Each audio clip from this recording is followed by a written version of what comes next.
What's up, guys? It's Adam Grubb. On today's podcast, I got my brother Rick. We're talking Game of Thrones, and I'm going to see if he likes my dad jokes.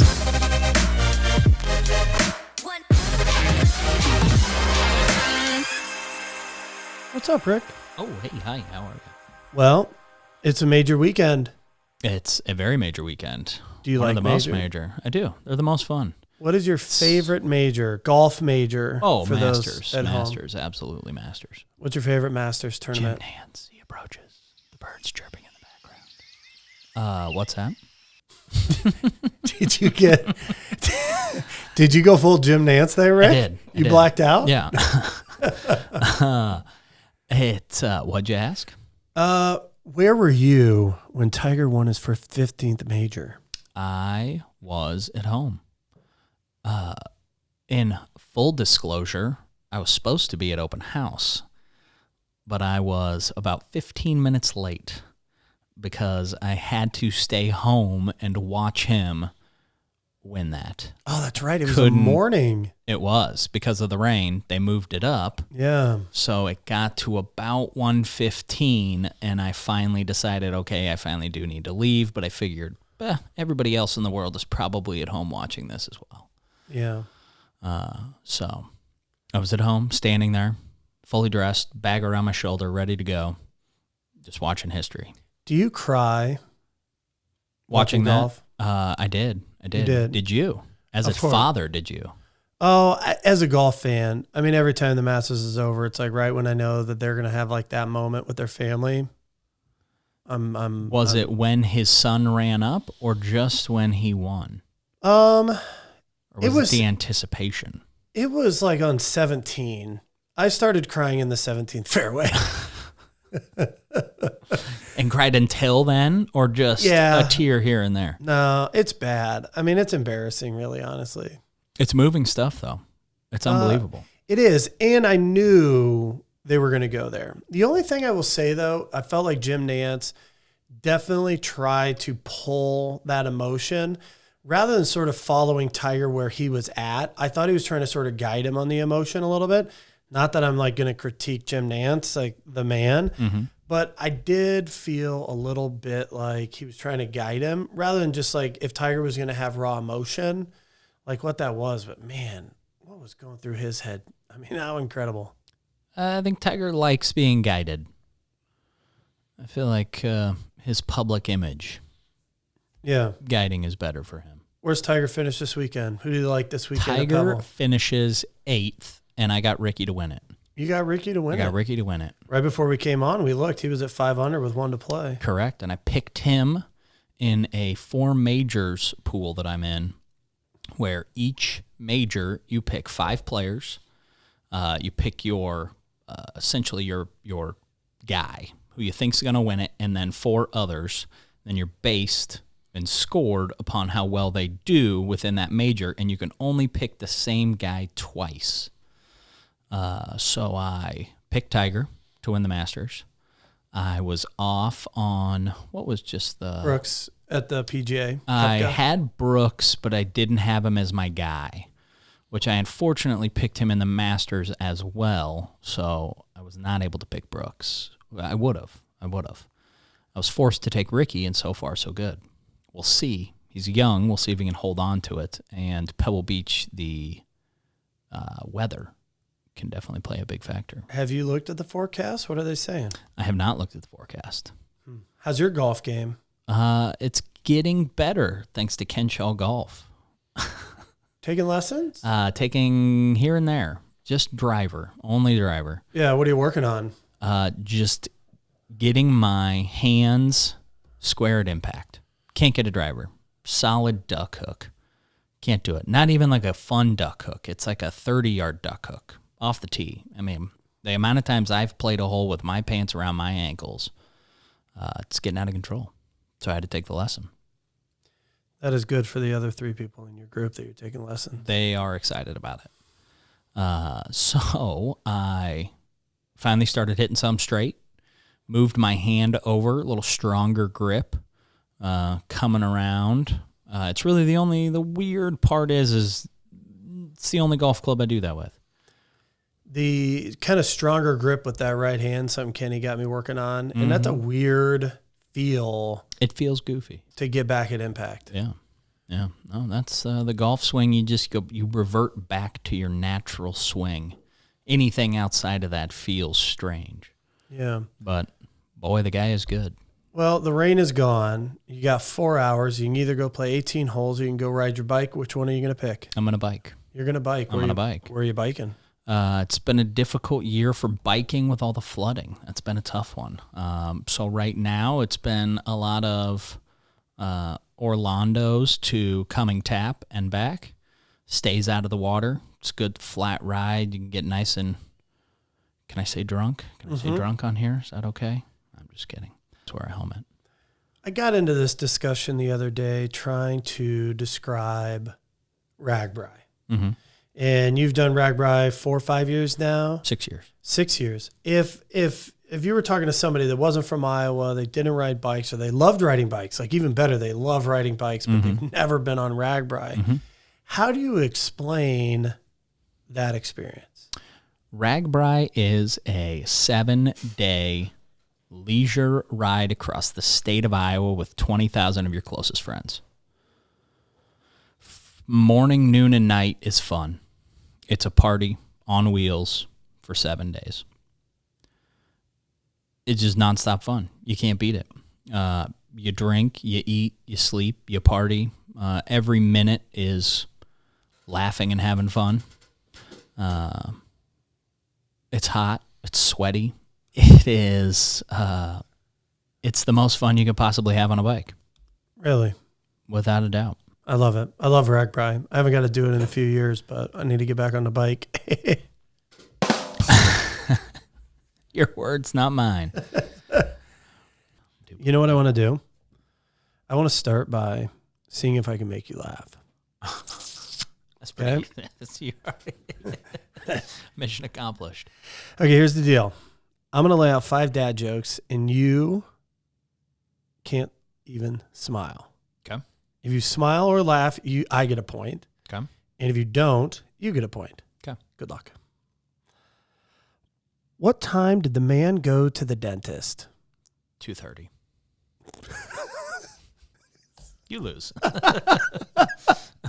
All right. My dad literally told me this one last week. Did you hear about the one Did you hear the one about the guy who invented lifesavers? Yeah, they say he made a mint. I mean, it shouldn't be that hard. Dad jokes. All right. Ham sandwich walks into a bar and orders a beer. Bartender says, "Sorry, we don't serve food here." You have a crickets button on there? There it is. Whenever the cashier, what's the score? 2-1?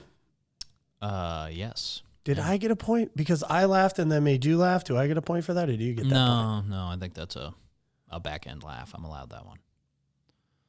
That was a practice round. That was a practice round. Crossed the line. All right. Whenever the cashier at the grocery store asks my dad if he would like the milk in a bag, he replies, just leave it in the carton. Yes. Yes. The sound effect, it was the sound effects that got me. Oh, did it? Well, let's do this. I'm going to do it to music this time. Then. All right. Why do chicken coops only have 2 doors? What? Because if they had 4, they'd be a chicken sedan.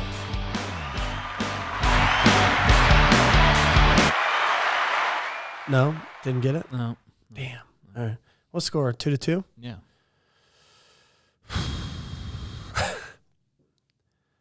Me. Dad, make me a sandwich. Dad. Poof. You're a sandwich. I'm fighting it. I did my best. I feel like you won the dad. 3-2. The dad challenge. Is it my turn? Do you want? I'm not gonna not laugh. Okay. Do you know any dad jokes? I do. So Mushroom walks into a bar. Bartender says, "We don't serve your kind here." He says, "Come on, I'm a fun guy." Horse walks into a bar. Bartender says, "We don't serve your kind here." Or sorry, that was the Mushroom. Horse walks into a bar. Bartender says, "Why the long face?" I'll hook you up. Thank you. Same horse walks into the same bar with jumper cables around his neck. Bartender says, "I can deal with the long face, but don't come in here trying to start shit." I do like that one. I think I knew that one. I've said that one before. That's one of my favorites. I find myself. Is profanity out of line? Can we curse? Yeah, it's fine. This is an R-rated show. Yeah. Nice. Yeah. Do you feel like getting some out of your system? No. I just have a tendency to curse. So here's the most important thing. Have you been enlightened to the truth about the ending of Game of Thrones? Yeah. You sold it well. You packaged it up. I thought it was rushed. What was rushed? All of it. From season 5 on. But do you understand why, though? I do. You get that? Yeah, absolutely. I mean, you're taking literature and you're turning it into cinema. Like you're transferring, the arts of it. And you have 1,000 hours of literature and you have 6 hours of cinema. Yeah. No, I follow. I get that. I think everybody gets that. I think that's why they did the documentary. You see it. You see the real life that went into that show. The makeup artists that are away from their kids for 6 months and missing school and plays and recitals and all this. And it's all very real. But as a selfish fan, I wanted to see more. Yeah. I wanted it drawn out. Are you going to read the books? I don't know how to read. Yes. Yeah. Okay. Unpack for me your feelings now of Brand the Broken. In what sense? What is Brand the Broken being more or less the winner of Game of Thrones, but being the king of Westeros? What does Brand the Broken, what does that mean that he ended up more or less, I know there's not a throne anymore, but like he's the ruler now of the 6 kingdoms. What's it makes that mean sense. for When you got to think he had already written this out, right? He'd already put this to paper. He already had the timeline laid out. He knew Bran was going to be the one. It makes sense when you look at it. There's no ego. He's selfless. He doesn't want. He doesn't need. He just wants to do what's best for the world. And there's no one else like that in there. And so he's just the only guy that makes sense. We've talked about this a ton. I mean, I obviously think Brand the Broken is the perfect, right? It's kind of the most vulnerable of vulnerable. Like that was the person that was really, that's what leadership is. I got a great quote sent to me the other day by our sales director, Ryan McClintock. And it basically said like the new currency in leadership is vulnerability and authenticity. What does that mean to you? The currency in leadership. So basically like the new leadership, the way to lead moving forward, whether you're on a team or you're a coach, leadership is the currency is vulnerability and accountability. What does that mean to you? I would say to just show the people you're leading that you're open to fail, to show that you're wrong, but you're willing to accept it and move forward. How do you feel like, and this is something we talk about a ton, but like I think about my path in the business and it's fun for me because I see a lot of similarities for me in you and the way your career has gone. But do you feel like you've grown more in your business and as a businessman in terms of your vulnerabilities or sort of those strengths? Or is it like capitalizing on the strengths, sort of learning from those vulnerabilities? Like, where do you feel like you've gotten the most growth?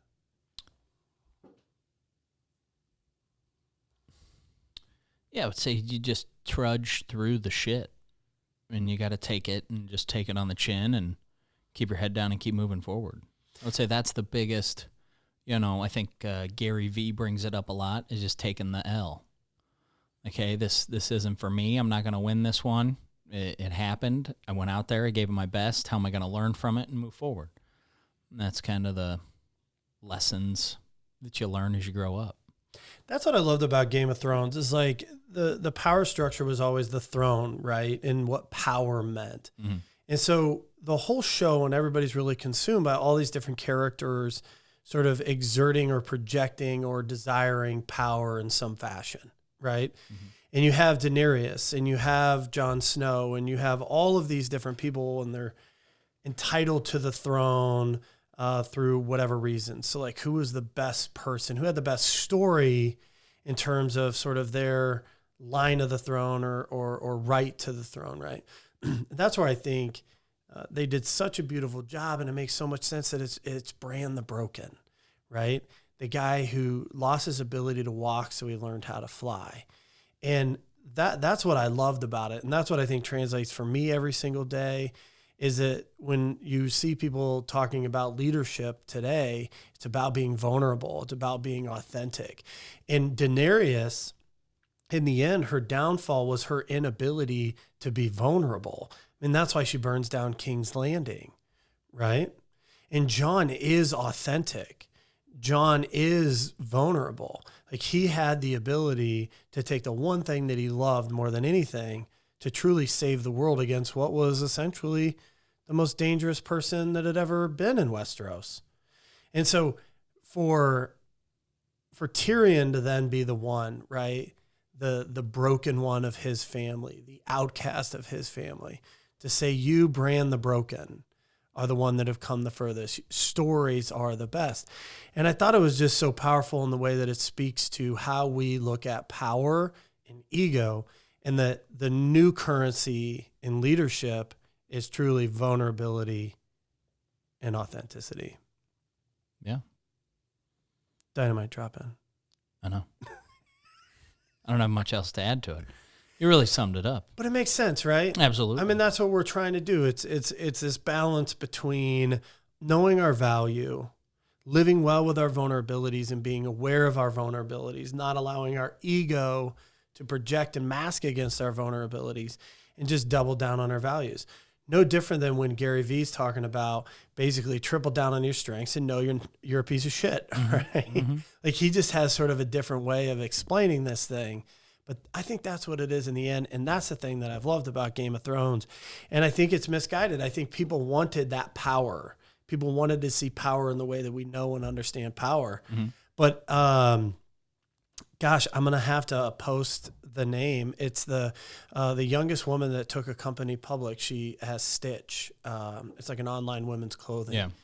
And it was her quote, and I absolutely loved it.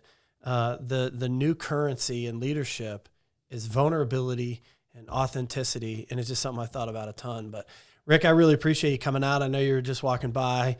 I like the fact that you like my dad jokes. You don't have any good uncle jokes. You did get me to laugh a couple times, but it is just good to know that we now have on record and on camera that I've been right all along about Game of Thrones. This is true. All right. Thanks for coming out, bud. Thanks for having me.